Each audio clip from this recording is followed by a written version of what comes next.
Hello everyone, welcome to Creatrix YouTube channel, my dear friends. So I am here with another very important information, very important session for all of you. तो इस session में क्या बात करेंगे बेटा कि कितने गेट मार्क्स पे आप लोग को कितना गेट रैंक मिल सकता है और ये क्यों इंपॉर्टेंट है सर, अभी क्यों इसके बारे में बात कर रहे हो। इस समय पे क्या है ना, देखो बहुत सारे कैंडिडेट्स ऐसे हैं जिनकी तैयारी पूरी तरह से नहीं हो पाई है और वो हमेशा होगा बेटा। हर बच्चा 100% सिलेबस नहीं कवर कर सकता in a minimum amount of time, क्योंकि कई सारे बच्चे होते हैं जो तैयारी अर्ली स्टार्ट करते हैं, कई सारे बच्चे होते हैं जो थोड़ा सा लेट हो जाते हैं तैयारी स्टार्ट करने में, और जो थोड़ा सा लेट हो जाते हैं उन्हें कहीं ना कहीं चीज़ों को प्रायोरिटाइज करना पड़ता है। तो ये सेशन गेट 2023 वालों के लिए भी इंपॉर्टेंट है, गेट 24-25 वालों के लिए भी इंपॉर्टेंट है, ताकि वो अपनी स्ट्रैटेजी अकॉर्डिंगली बना पाए। तो यार देखो बात क्या होती है ना, इस समय पे मैक्सिमम बच्चा ये पूछ रहा है कि सर मुझे अंडर 500 लाना है, तो सर मैं कितने नंबर ले आऊं, सर मुझे अंडर 100 रैंक लेके आना है तो मैं कितना एक्सपेक्ट करके चलूं, मैं कितना स्कोर करने का ट्राई करूं। तो ये सारे क्वेश्चन जो आपके दिमाग में चल रहे हैं इस सेशन के अंदर उनको मैं एंड करने वाला हूं, और गेट 24-25 वाले बच्चे भी इस सेशन को जरूर देखें ताकि वो अपनी प्रिपरेशन को अकॉर्डिंगली प्लान कर पाए। क्योंकि देखो बहुत बार क्या होता है ना, गेट जब कोई बच्चा पहली बार लिखता है तो पूरी तरह से परफेक्शन तो नहीं हासिल कर सकता, तो वो क्या कर सकता है, वो एक पर्टिकुलर मार्क्स को टारगेट कर सकता है। जैसे अगर कोई भी बच्चा थर्ड ईयर में एग्जाम दे रहा है तो वो टारगेट कर सकता है कि यार 60-65 मार्क्स ले आते हैं, ताकि जब हम फाइनल ईयर के अंदर दोबारा से एग्जाम देंगे देन वी कैन क्रॉस 80 और 85। तो उस तरह से अगर प्रोग्रेसिवली प्लान करते हो तो चीजें थोड़ी सी इजी हो जाती हैं। और अगर आप सोचोगे कि यार 4-5 महीने तैयारी करेंगे और सीधा 100 मार्क्स की प्रिपरेशन कर लेंगे, एक टॉप रैंक लेके आ जाएंगे, तो वो बहुत टफ जर्नी हो जाती है। तो अगर बात करें गेट एग्जाम के बारे में बेटा, तो गेट एग्जाम में आपके 65 क्वेश्चन आते हैं, जिसमें 3 तरह के क्वेश्चन होते हैं, एमसीक्यू, एमएसक्यू और एनएटी। अब ये एमसीक्यू टाइप क्वेश्चन क्या होते हैं, इन क्वेश्चन में आपके पास 4 ऑप्शन होते हैं जिनमें से only 1 option is correct. Second होता है एमएसक्यू मल्टी सिलेक्ट क्वेश्चन, यहां पे आपके पास 4 ऑप्शन तो होते हैं लेकिन more than 1 option are correct. मान लो किसी क्वेश्चन का आंसर है ए, बी एंड डी, अगर आप सिर्फ ए लगाओगे यू विल गेट 0, अगर आप ए बी लगाओगे you will still get 0, but अगर आप ए बी डी लगाते हो, तीनों ऑप्शन सही लगाते हो, then you will get full marks. तो यहां पे कोई नेगेटिव मार्किंग नहीं होती, यहां पे या तो आपको फुल मार्क्स मिलेंगे या तो आपको 0 मिलेंगे। लेकिन एमसीक्यू क्वेश्चन में नेगेटिव मार्किंग होती है, अगर आप सही दोगे तो फुल मार्क्स, अगर गलत दोगे तो -1/3 ऑफ दैट टोटल मार्क्स। अगर 1 नंबर का क्वेश्चन है तो -1/3 और 2 मार्क्स का क्वेश्चन है तो -2/3। एनएटी में क्या होता है, एनएटी के अंदर आपको एक नंबर इंसर्ट करना पड़ता है by means of a virtual keypad. Virtual keypad माने एक कीपैड आपकी स्क्रीन पे दिखेगा जिसमें 9 डिजिट्स होंगी, 10 डिजिट्स होंगी, एक डेसिमल होगा, आपको क्लिक कर करके इंसर्ट करना है। जैसे मान लो 0.903। अब गेट वाले क्या करते हैं, उनके पास बैकएंड पे ना एक रेंज होता है, जैसे मान लो किसी का आंसर आ रहा है 0.956, उन्होंने रेंज डिसाइड कर रखा है 0.9 से लेके 1 तक, ये तुम्हें नहीं बताएंगे, ये उनके पास होगा। अब जितने भी बच्चे 0.9 से 1 तक के बीच में आंसर इंसर्ट करेंगे उनका सही है, जिसका इस रेंज के बाहर गया उनका गलत है। तो इसमें भी या तो आपको फुल मार्क्स मिलेंगे या 0 मिलेगा, कोई नेगेटिव मार्किंग नहीं होती है। तो ये 65 क्वेश्चन में टोटल आपके 100 मार्क्स होते हैं, और इसके अंदर क्या होता है, इसके अंदर ना 2 सेक्शन होते हैं पेपर के, एक टेक्निकल एक एप्टीट्यूड। 100 मार्क्स में से 85 मार्क्स मैथ्स और आपके इंजीनियरिंग ब्रांच के होते हैं और 15 मार्क्स एप्टीट्यूड के होते हैं। इन 85 में से भी 13 मार्क्स आपके मैथ्स के होते हैं और 72 मार्क्स आपकी ब्रांच के पेपर के होते हैं, इलेक्ट्रिकल और ईसीई, और बाकी 15 नंबर आपके एप्टीट्यूड के होते हैं। एप्टीट्यूड के जो 15 मार्क्स होते हैं ना, उनमें अक्सर सिर्फ और सिर्फ एमसीक्यू टाइप प्रॉब्लम आते हैं, मतलब रिसेंटली जो मैंने देखा है कोई एनएटी या एमएसक्यू नहीं पूछा जाता है। और ये 15 नंबर में 5 क्वेश्चन 1 नंबर के होते हैं, 5 क्वेश्चन 2 नंबर के। तो क्या हुआ 15 नंबर के लिए 10 क्वेश्चन आए, 5 1 नंबर 5 2 नंबर, और बचे 55 क्वेश्चन जो हैं इसमें 25 1 मार्क होते हैं और 30 2 मार्क होते हैं। तो 25 into 1 plus 30 into 2 that is 85। So 85 for maths and technical and 15 for aptitude. ठीक है, तो यहां पे अगर आपको पेपर का पैटर्न क्लियर है बेटा, तो हम बात करते हैं मार्क्स की। तो देखो जो आपको मार्क्स मिलेंगे वो 100 में से मिलेंगे, और इन्हीं मार्क्स के आधार पे आपको रैंक मिलती है। अगर 2 कैंडिडेट्स के सेम मार्क आते हैं तो उनको सेम रैंक मिलती है, किसी पर्टिकुलर सब्जेक्ट को या सेक्शन को प्रेफरेंस नहीं दी जाती। ऐसा नहीं बोला जाएगा कि जो टेक्निकल में ज्यादा अच्छा किया उसको बेहतर रैंक दे दे, या जो एप्टी में अच्छा किया उसको बेहतर रैंक दे दे। ऐसा कुछ भी नहीं है। जिन 2 बच्चों के मार्क्स सेम होंगे उनको सेम रैंक मिलती है। अब मान लो 2 बच्चों की फर्स्ट रैंक आ गई, तो अगली रैंक सेकंड होगी ही नहीं, फिर सीधा थर्ड रैंक होगी। आप समझ रहे हो? तो जो सेम रैंक रिपीट हो रही है उसके बाद रैंक्स को स्किप करके अगली रैंक दी जाएगी। अगर 3 बच्चे 10th रैंक पे बैठे हैं तो 10 10 10 3 बार आ गया, फिर अगली रैंक सीधे कौन सी होगी? 13, 11 और 12 वहां पे नहीं असाइन किया जाएगा। तो इस टाइप से आपकी रैंकिंग असाइन होती है। तो अगर देखो गेट 2022 का पैटर्न देखें तो इसमें 96,000 ऑलमोस्ट 97,000 बच्चे बैठे थे, जिसमें 70,000 अप्रोक्सीमेट एग्जाम दिए, यानी ऑलमोस्ट 12,500 बच्चे एग्जाम नहीं दिए। अब 90 मार्क्स के अबव आपके 2 कैंडिडेट्स थे। 80 से 90 में 39 बच्चे थे, यानी 80 से नीचे जाते ही ना आपकी रैंक 41 से नीचे चली जाएगी। आप ये कह लो 50 टॉप 50 के बाहर हो जाओगे। 75 से 80, अब देखो मैंने रेंज नैरो कर दी। यहां पे 163 बच्चे थे, तो आप देखोगे नीचे जाते जाते ना नंबर ऑफ स्टूडेंट बढ़ेंगे। 70 से 75 142, 60 से 70 820, 50 से 60 1619, 40 से 50 2592, 30 से 40 4628।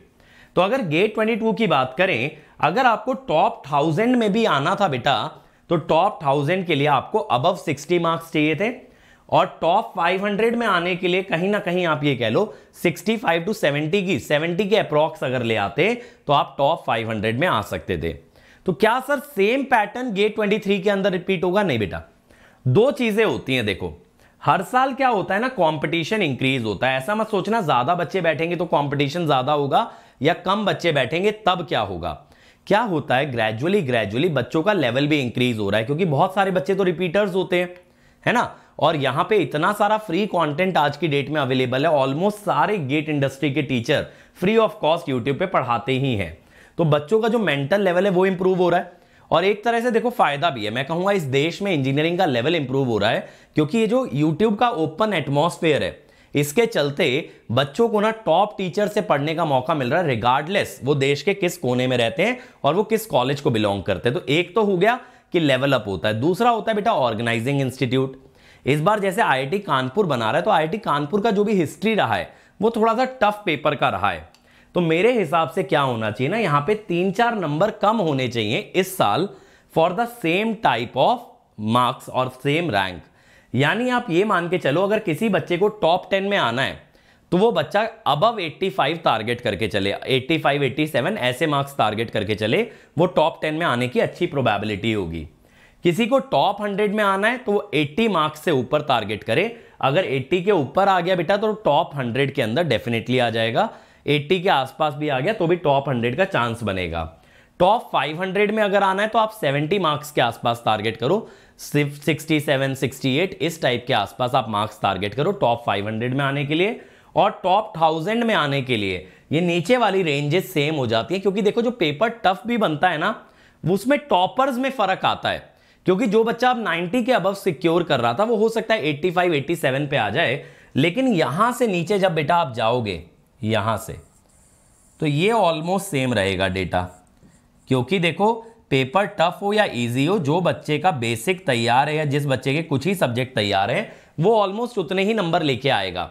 फर्क बस क्या हो जाएगा, फर्क हो जाएगा टॉपर्स के बीच में। तो टॉप रैंक्स में आपको थोड़ा सा डिक्लाइन दिखता है, लेकिन ये जो आपका ये समझ लो 200 300 के बाहर जब आप जाते हो तो आपको ऑलमोस्ट सेम ट्रेंड देखने मिलता है।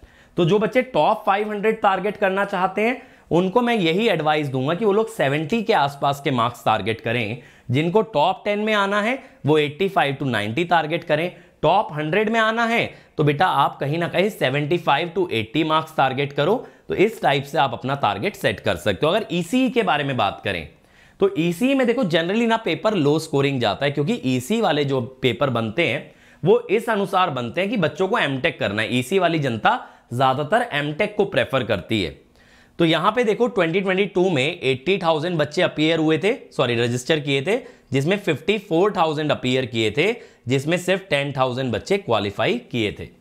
यहां पे अगर आप देखोगे बेटा कट ऑफ भी इलेक्ट्रिकल के मुकाबले लो रहती है, क्योंकि पेपर टफ बनता है, थोड़े से एडवांस कॉन्सेप्ट पूछे जाते हैं।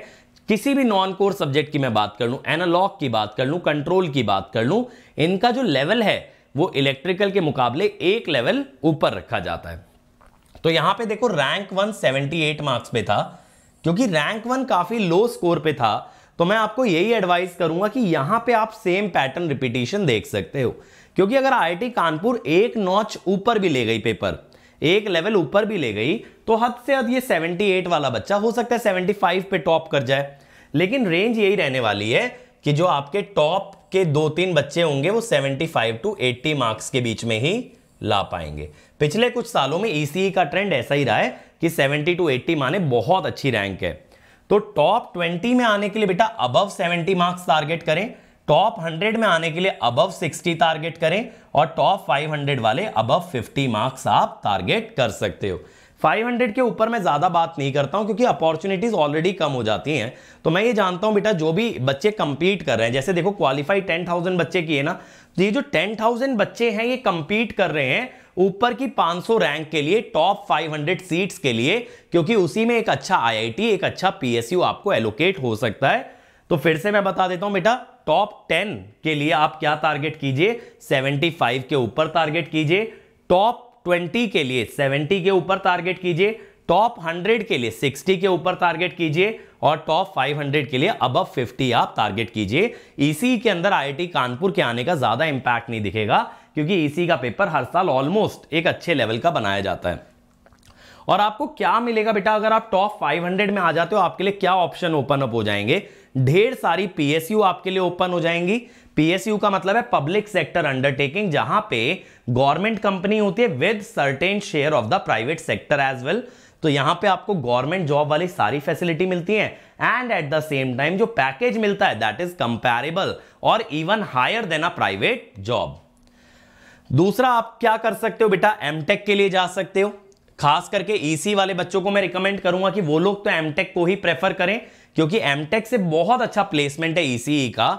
और यहां पे देखो ईसी वाले बच्चों को किस में जाना है, इलेक्ट्रॉनिक सेक्टर में जाना है, सिग्नल प्रोसेसिंग में जाना है, कम्युनिकेशन के फील्ड में जाना है। यहां प्राइवेट सेक्टर पब्लिक सेक्टर से आगे है, तो that is why you should always aim for private sector. MS के लिए जा सकते हो बेटा, यहां पे इंटरनेशनल आप जा सकते हो, either you can go to Germany, you can go to Singapore, और इवन आईआईटीज के अंदर एमएस है। डॉक्टरेट ऑफ फिलॉसफी पीएचडी कर सकते हो बेटा। पीएचडी में भी क्या होता है, डायरेक्ट पीएचडी प्रोग्राम ऑफर करती हैं आईआईटीज, यानी आप एमटेक को स्किप करके बीटेक के बाद पीएचडी कर सकते हो। पीएचडी किसको करना चाहिए, अगर उसको टीचिंग जॉब में जाना है या रिसर्च में जाना है, तो क्या होता है जो टॉप कॉलेजेस हैं इस देश के, जैसे आईआईटीज, एनआईटीज, ट्रिपल आईटीज, तो ये वही लोगों को हायर करते हैं who are PhDs, who can do certain kind of research. तो यहां पे आप पीएचडी कवर कर सकते हो। पीएचडी में जनरली आपको मिनिमम 3 साल, मैक्सिमम 5 साल के आसपास आपको लग जाएगा। एमबीए के लिए जा सकते हो, एमबीए या फिर मैं कहूंगा ये कह लो मैनेजमेंट डिग्री के लिए जा सकते हो। इसके लिए आईआईएम्स के अंदर एक प्रोग्राम होता है which is called as FPM, fellowship programme in management, और निटी के अंदर होता है PGDM, post graduate diploma in management. ठीक है, तो यहां पे पीजीडीएम के लिए आप जा सकते हो। निटी मुंबई में बहुत अच्छे लेवल का कॉलेज है, बहुत अच्छा प्लेसमेंट है, या फिर आप आईआईएम्स के अंदर जा सकते हो।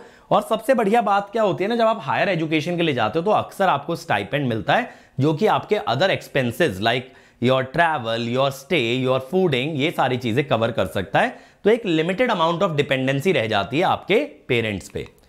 अब आपको देखो, अगर टॉप 500 में आना है तो आपको किन सब्जेक्ट्स पे फोकस करना चाहिए। मैं बोलूंगा बेटा पहले ना बेसिक्स पे फोकस करो, क्योंकि ये सब्जेक्ट आपके जनरली हाई स्कोरिंग होते हैं। नेटवर्क, मैथ्स, ये मैं इलेक्ट्रिकल ईसी दोनों के लिए बोल रहा हूं बेटा, जो हाई स्कोरिंग सब्जेक्ट्स हैं। कंट्रोल, ठीक है, ये तो कॉमन, जिसमें कि इलेक्ट्रिकल ईसी दोनों ही अच्छा स्कोर कर सकते हैं। अब इलेक्ट्रिकल वालों के लिए स्पेशली, और इलेक्ट्रिकल वाले क्या कर सकते हैं, इलेक्ट्रिकल वाले सिग्नल पे फोकस कर सकते हैं। ठीक है, पावर इलेक्ट्रॉनिक्स पे फोकस कर सकते हैं। और ईसी वाले क्या कर सकते हैं, वो लोग डिजिटल, उनका हाई वेटेज आएगा 8 से 10 नंबर, सिग्नल भी उनके लिए भी हाई वेटेज रहेगा, और एनालॉग ये भी हाई वेटेज। मैं इलेक्ट्रिकल के लिए डिजिटल एनालॉग इसलिए नहीं लिख रहा हूं क्योंकि लो वेटेज वाले सब्जेक्ट है, मतलब 3-3, 4-4 नंबर के आते हैं, और मशीन पावर सिस्टम इतने वास्ट हो जाते हैं कि अगर अब तक नहीं किया है तो फिर बेटा उस पर फोकस मत करो। लेकिन ये मैं उनके लिए बता रहा हूं जिनकी हालत अभी थोड़ी सी पंचर है और वो लोग एक टॉप रैंक एम करना चाहते हैं, ये उनके लिए बता रहा हूं। लेकिन जो लोग एक अच्छी कंडीशन में, जिनकी तैयारी पहले से अच्छी चल रही है, काफी सारे टॉपिक कवर कर चुके हैं, तो अगर उन्होंने मशीन पावर सिस्टम और इधर कम्युनिकेशन ईडीसी ईएमएफटी कवर कर लिया है तो they are in a good position. But I am not writing down the core subject क्योंकि वो थोड़े से टफ पढ़ते हैं। ये मैं एक एवरेज स्टूडेंट के लिए बात कर रहा हूं जो अभी सोच रहा है किसी तरह से यार बस टॉप 500 में पहुंच जाऊं, मेरा कुछ हो जाए। ठीक है, तो ये बात को ध्यान रखेंगे। सबके लिए नहीं बोल रहा हूं, जिनकी तैयारी अच्छी चल रही है वो लोग उसी ट्रैक पे चलते रहो। बट मैंने आपको एक एक्सपेक्टेशन बता दिया है कि क्या आप गेट 23 से एक्सपेक्ट कर सकते हो, और इवन गेट 24-25 वाले बच्चे भी इस ट्रेंड को देख के सीख सकते हैं। What is their aim for GATE exam, how much do they want to secure, और उसके अनुसार उनको कितने नंबर लाने चाहिए। और बाकी 24-25 वालों के लिए मैं डिटेल्ड स्ट्रेटेजी बाद में भी डिस्कस करूंगा। But I hope this kind of a video helps you. और बाकी आप मुझे इस वीडियो के कमेंट सेक्शन में बताना और किस बारे में चर्चा करनी है। तो ये एक बच्चे ने आइडिया दिया था, बहुत ही इंटरेस्टिंग आइडिया था, that is why I brought a video for you. ठीक है, तो definitely tell me in the comment section कि आपको और किस बारे में चर्चा करनी है, and I will definitely bring that for you. तब तक आप लोग ऐसे ही तैयारी करते रहो, मेहनत करते रहो, मचाते रहो, आग लगाते रहो। Let's crack it.